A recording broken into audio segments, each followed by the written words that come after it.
My mother was a housewife and a very obedient wife. She really took my father as a role model. She listened to him, she obeyed him a lot. Whatever vision he brought to the family, my mother would follow through with it. If my father said to my mother, this is what I want for my children, this is what I want for this marriage, my mother never questioned. She obeyed and she listened to him. Hafidhahullah ta'ala, may Allah preserve her. My early days, it was my mother, the way she was. My mother would get a bag of sweets. She would sit in the living room. She would get all of her children. My mother had 7 kids. She would sit all of her children around her. Hafidhahullah. And she would ask us Islamic questions. And anyone who got it right would be given a sweet. So for example, she would ask us, this surah, what surah is before it and what surah is after it? If you answered it, you got a sweet. She would ask us the prophets. Who is the father of Yusuf alayhi salam? What prophet was his father? So you'd have to answer it quickly. I always say to parents, and I really saw my mother spent her time talking to us. And having that relationship where you talk to your children, you're always conversing with your children, you have a direct relationship with your children, it's one of the ways to have a good bond with them.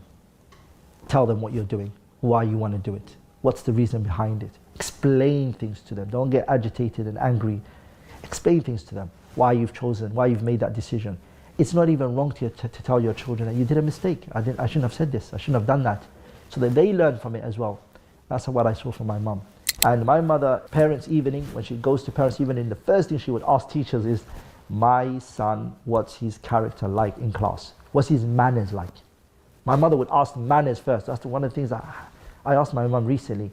Why would you ask about my character and manners first before my grades or if I've understood the subject? She says it's because if you're ignorant, I can teach you. But if you have bad manners, that's a problem. Allah subhanahu wa ta'ala said about the Prophet Muhammad sallallahu alayhi wa sallam, وَإِنَّكَ لَعَلَى خُلُقٍ عَظِيمٍ. You're of great character and moral.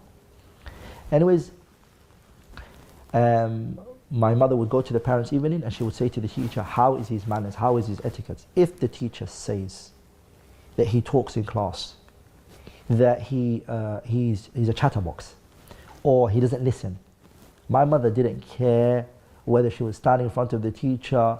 She didn't care. She will slap you there and then. I remember one of the situations, my mother, she slapped me in front of the teacher, and the teacher stopped my mother and said, you can't do that, don't do that. And a few days later, the teacher started telling me, Abdulrahman, if you don't listen, I'm going to tell your mother again, you remember what happened last time? She would say that. But my mother was very gentle, she was very caring.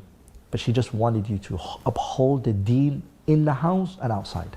This is how important it is when a wife and a husband work together and they focus on their children and they put their minds and their hearts together. My mother sold some of her jewelry and some of her money, she put all of her money together, and my father did the same.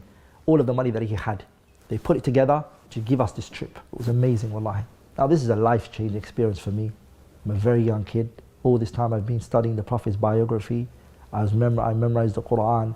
I learned a hadith of the Prophet sallallahu alaihi wasallam. All this time I've heard about Prophet Muhammad. I'm now going to a place where he used to walk around. My mother also enrolled in the Fajr program. She said, I'm going to learn Arabic as well. Why am I going to sit around? And so she started to seek knowledge with us, which also my brothers and sisters contributed towards my love for knowledge as well. My mum was sitting in the living room one day, and I came in, and she said to me, Abdulrahman. I said, yes, mum. She goes, I want you to explain for us this class. Me and my friends, she was a group of aunties who didn't understand the class that was being taught to them in grammar. And this was the first time I picked up a board marker and I taught. It was the first time. I never forget it. So I looked at my mom and I said, hey, what's the class on? And she told me it's al-mubtada wal-khabar. And I said, okay, you want me to explain it to you guys? She said, yes. And then I went and I broke down that the jumla is a jumla ismiya or jumla fi'liya, and I went into the subject. Breaking it down. What does jumla ismiya mean? What does a jumla fi'liya mean?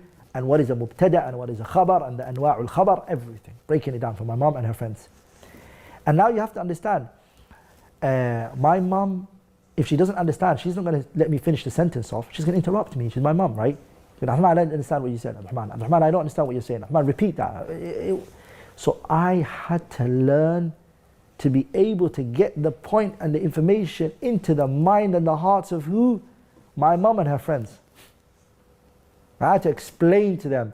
And my mum, when she finishes, the auntie over there, she's not putting her finger up, she's just interrupting me again. And she said, I also don't understand what you're saying, repeat it. And so my teaching skills, I think, sharpened there. Because when that class finished, all the aunties looked at my mum, and my mum looked at the aunties, and they all said to each other, yeah, he's going to be our teacher. Without asking me, without consulting me. And so I now became their teacher. And every day I would come and I'll teach them and I'll teach them. And I started to realize, I actually enjoy this. I actually enjoy teaching. And that's where it started for me to go and start teaching. I want to say my father and my mother, who I believe, Ba'd Allah Azza wa Jalla, who played the biggest role in my life, that shaped the person who I am. I ask Allah subhanahu wa ta'ala to bless them both and honor them in this world and the hereafter. And I ask Allah subhanahu wa ta'ala to make me a son that is obedient and good towards them. I really love them and I admire their efforts. And I ask Allah subhanahu wa ta'ala to make me someone that makes them happy and proud.